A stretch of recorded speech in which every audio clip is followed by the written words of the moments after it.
સમાચાર મળી રહ્યા છે સાબરકાંઠાથી ચાંદીપુરમ વાયરસથી બાળકનું મોત થયું હોવાની વિગતો મળી રહી છે।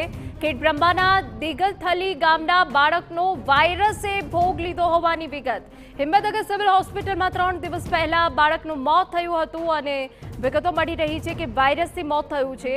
ચાંદીપુરમ વાયરસથી બાળકનું મોત થયાનો આ મોટો ખુલાસો થયો છે। આપને જણાવી દઈએ કે આ જે વાયરસ છે માખીથી આ વાયરસ ફેલાય છે। ચાંદીપુરમ વાયરસ કે જેને એક બાળકનો ભોગ લઈ લીધો છે અને જ્યારે આ વાયરસ થાય છે ત્યારે ખેંચ, ઝાડા ઉલટી જેવા લક્ષણો જોવા મળે છે। તો બાળક કે જે સિવિલ હોસ્પિટલમાં 3 દિવસે એડમિટ હતું અને બાળકનું મોત થયું છે।